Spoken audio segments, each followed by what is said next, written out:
Dear students, in this video we are going to understand the concept of root mean square value of alternating currents.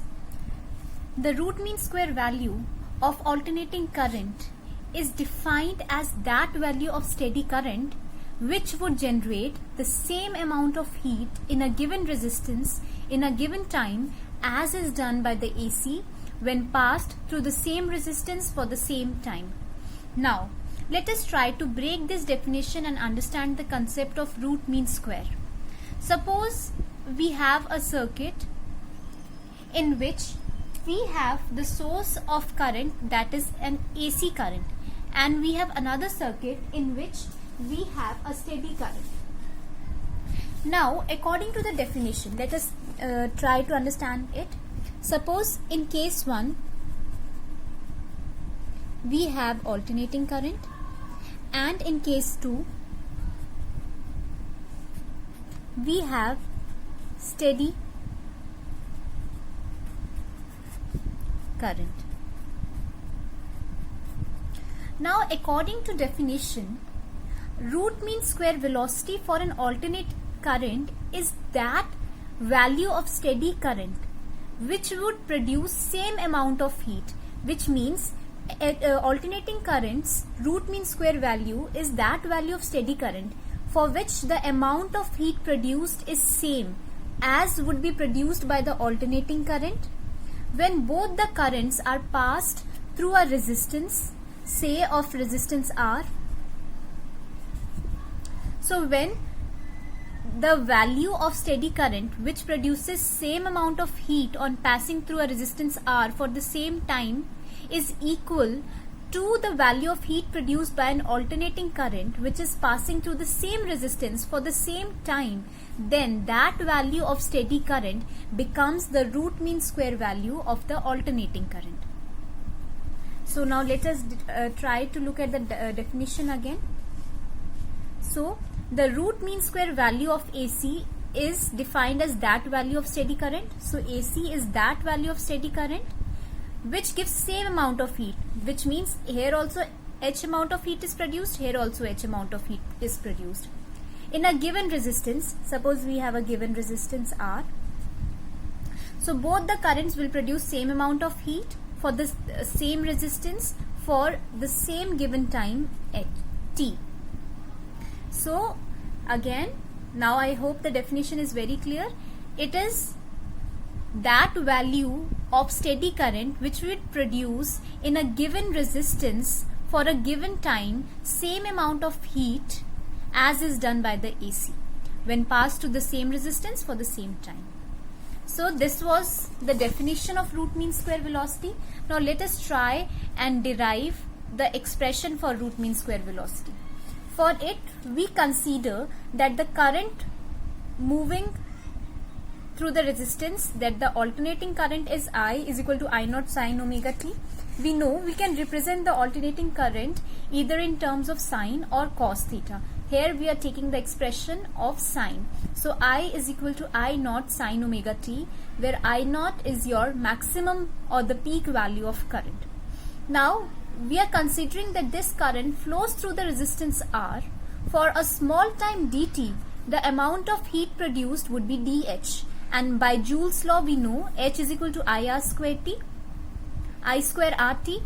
Therefore, the total amount of the small amount of heat dH would be equal to I square R into dt. Now if I want to find the complete amount of heat or the total amount of heat produced in one complete cycle, that is when my time starts from 0 and reaches the time period, that is the time taken for one complete cycle to take place.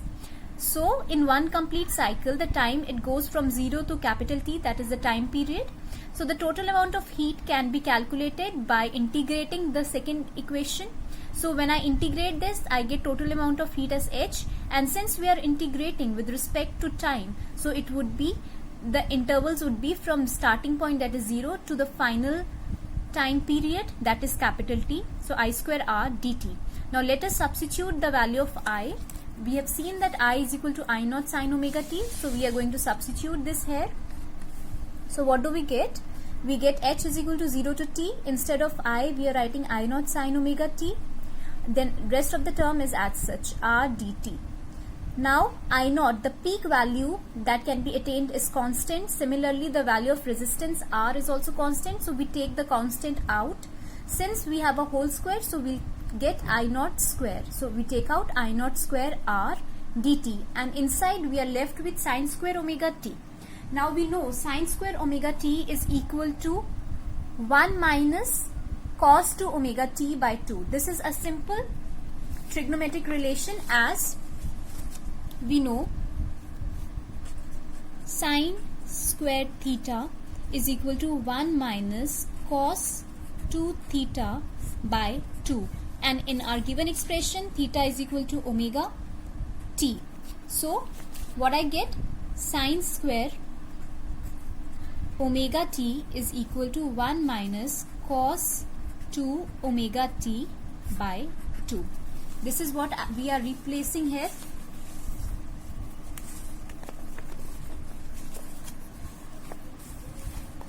So instead of sine square omega t, I am writing 1 minus cos 2 omega t by 2. Now let us see what next we get. So 2 is also constant, so I take it outside, and in the bracket I am left with 0 to t 1 dt and minus 0 to t cos 2 omega t dt.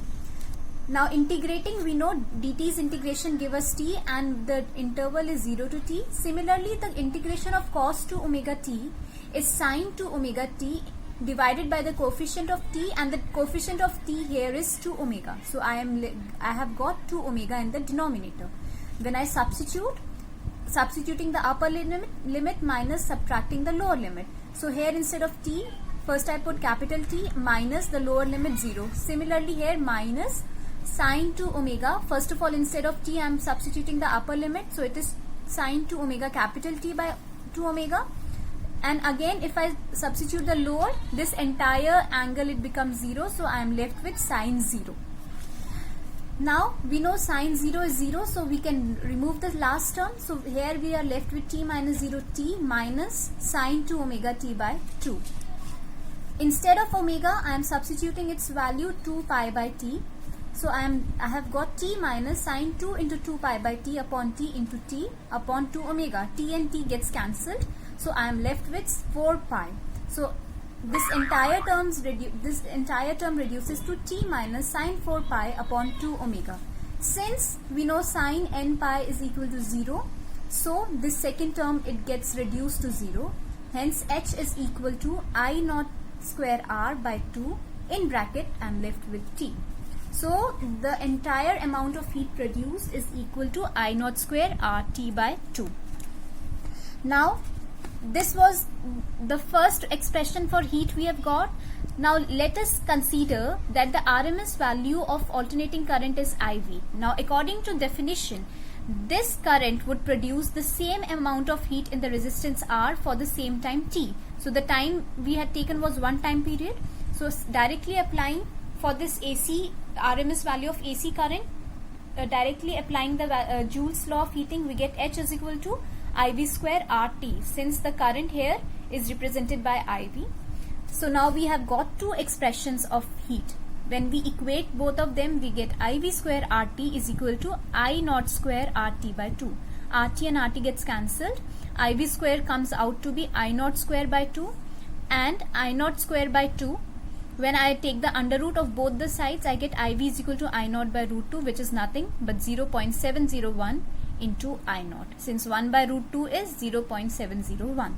So this is what we get as the expression for RMS value of alternating current. So we have seen the step-by-step derivation of the value of alternating current. I hope the derivation is now clear.